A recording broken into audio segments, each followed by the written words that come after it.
Hello everyone, welcome to our channel Etimian Tutorial.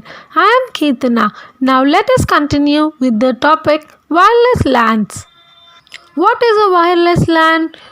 A wireless LAN is a local area network which helps to link two or more devices using a wireless communication to form a local area network within a limited area. For example, your Wi-Fi.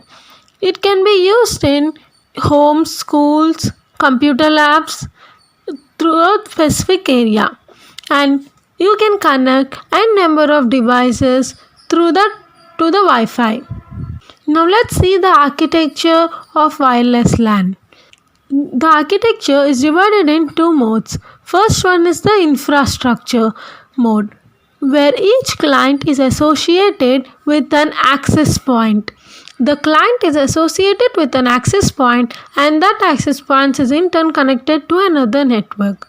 This is an infrastructure mode where there will be an access point. Next, coming to the ad hoc network mode, where it's a wireless ad hoc network mode where it do not contains any access points. The systems are connected in a wireless manner and it does not have any access point. Now let us understand the protocol stack. These are the layers present in the protocol stack. The upper layers will be present here, and next the data link layer is divided into two parts, the logical link layer and the MAC sub layer, and the physical layer consists of many subparts. Now let's see them in detail. And the logical link layer, which is present in the data link layer, it acts as an interface between the network layer and the MAC layer. This acts as an interface between the upper layers and the MAC sub layer. This LLC, which is logical link layer, is mainly used for multiplexing. And the MAC layer determines about the channel allocation problems like allocating the channels, error checking, that all we have discussed in the previous slides. Now let's come to the last layer, which is the physical layer. It is divided into 6 subparts. The first one is the 802.11, which is frequency hopping and infrared. It uses short range radio waves which transmit 2.4 GHz or 5 GHz frequency band. Here I'll teach you an easy way how to remember this. First one is the frequency hopping band, next one is 802.11a, and next one is B, then followed by G and N, which is A, B, G, N. And OFDM is common for all, but the variation is for the bandwidths. Bandwidths of these differ. And the last one is MIMO OFDM. MIMO indicates that multiple input and output. Now let's discuss them in detail. First one is 802.11. It is used for frequency hopping, where the bit rate is 1 or 2 megabits per second. Next, coming to 802.11a. It uses frequency of 5 GHz, which is of a less range. OFDM means orthogonal frequency division multiplexing. Whereas next is B. This only supports 11 Mbps and it is of a low cost, and the throughput of this frequency is high throughput. The next is followed by G. It operates on 2.4 gigabits band, and even this uses OFDM transmission. And this is more compatible with the B hardware. Next is N. It uses at least 100 Mbps, operates at 2.4 GHz or less than 5 GHz. It has MIMO antennas, which means multiple inputs and multiple outputs. Now, this gives you a brief introduction about the different layers and the frequencies which we have discussed in the previous slide. Here, the MAC layer is divided into two types: point coordination function, which is PCF, and distributed coordination function, which is DCF. The DCF, which is the distributed coordinate function, supports asynchronous data transfer, and the data transfer uses CSMA-CA protocol. And the next is the PCF, which is point coordination function. It is an optional mode of operation where access points controls all the activities.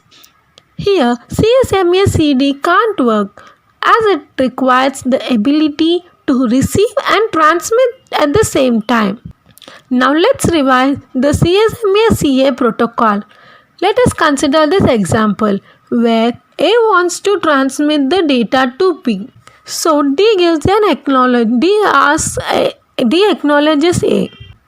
Now as A is transmitting the data, B and C have to wait for some amount of time.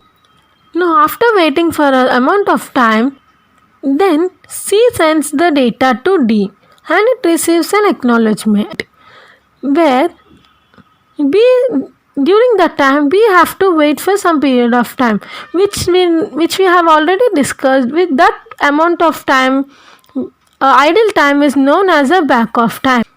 Now after A and C transmitting the data to D, finally B can send the data as the medium is free and it receives back the acknowledgement. This is CSMA-CA protocol. IFS is one of the methods where collisions are avoided. IFS means inter-frame space. These are the different types of IFS frames. Now let's see what IFS means. After each frame in the transmission protocol, it requires an idle period on the medium. This is known as an interframe space. Or in other words, we can say this is how a station knows when one frame ends, so we can start generating the next frame. It is nothing but the time gap on the medium. There are various types of IFS. The first one is the SIFS, which means short IFS. It is the amount of time in microseconds required to process a received frame and to respond with the response frame. This is IFS. Next one is the DIFS, which is distributed coordinate function IFS. It is the time interval that the station should wait before it sends its request frame. It is known as DCF interframe space. Now let's see this CSMA-CA algorithm. First we'll start. Then first we have to set the backoff variable to 0. Next we have to use the persistence strategy. That is what, like whether to follow one persistent or P persistence, which we have seen in the previous class. Then next what we have to do, we have to wait for the DIFS. What is DIFS, which we have discussed? It is the time interval where the station senses the medium so that it checks whether any other frame is coming or not. If it's coming, then it have to wait. If it's returned back successfully, then we can send the RTS. RTS is response. Then we have to set the timer. What is the use of the timer? This timer can tell us whether the RTS sense is received or not. If the CTS is received before the timeout, then we can sense that there is no collision. But if the CTS is not received before the timeout, then it symbolizes that a collision has occurred. So you have to increase the back amount of time, and if that also has exceeded the limit, then we have to abort the process, or else again wait for some amount of time and repeat the process. But if the CTS signal is received before the timeout, then what we have to do? We have to wait for SIFS. What is SIFS? It is nothing but the amount of time which is between the received frame and the response frame. So after getting SIFS signal, then we have to send the frame, indicating that the medium is free without any collision. So next we have to set the timer again. This timer is for the acknowledgement. This after receiving the acknowledgement before the timeout, then the process is successful. If the acknowledgement is not received before the timeout, then again we have to continue this process. That is incrementing the backoff variable. Then if again backoff variable is exceeded, then you have to abort, or else again we have to increase the backoff time and again repeat the process until an acknowledgement is received. So this is the process of CSMA CA using DIFS and SIFS. In this diagram, you can easily see that first a source, there is a destination. First the source sends the DIFS signal and checks whether the channel is idle or not. If it is idle, it sends the RTS signal. And then at the destination, SIFS signal is generated, which is nothing but the time which is required for the request and the response. This is the request and this is the responses with the CTS signal. Then again at the sender side, SIFS is generated, which is the time between the request and the reply. Then if after getting an acknowledgement with the CTS, then the source sender can send the data, and at the destination again after SIFS an acknowledgement is sent. Then the sender is assured that the data is transferred to the destination without any delay, and the data is completely transferred to the destination without any collision. This is how we can prevent the collision. And when the sender and destination are sending the data, all other stations will be in the form of NAV, which is no carrier sensing. In other words, it is also known as network allocation vector. Now what it is, we'll see. It is the timer on the other station which have to wait before checking if the channel is free or not. While the sender and the destination are sending the data, it's only between the two stations, while the other remaining stations have to wait during that amount of time. So that amount of time is known as a NAV. Now let us consider this example. Here there are 4 different stations A, B, C and D. First, A sends an RTS request. Then again B replies it with the CTS. Then during that, the C and D, as C is in the range of A, it senses the RTS signal, and whereas D in the range of B, it senses the CTS signal. So it creates the NAV, which is nothing but the network allocation vector, indicating how long C and D must wait to complete the transmission of A and B.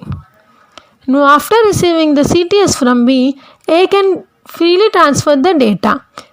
Then immediately B will reply with an acknowledgement. After this process, now C and D can transmit the data to A and B because there is no NAV signal. As the transmission is completed of A and B, the NAV signal ends after sensing the acknowledgement. This is how virtual channel sensing in a CSMA or CA is done.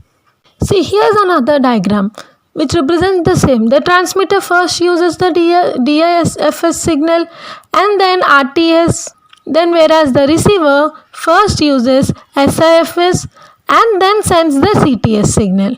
And then the transmitter sends the data, whereas the receiver, which is B as in the previous example, replies back with an acknowledgement, whereas the other stations in that previous examples are C and D are in NAV. This is how the process works. Thank you for watching.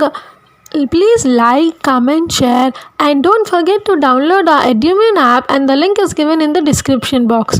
It provides you with previous year papers, study materials and much more. Please download it. Thank you.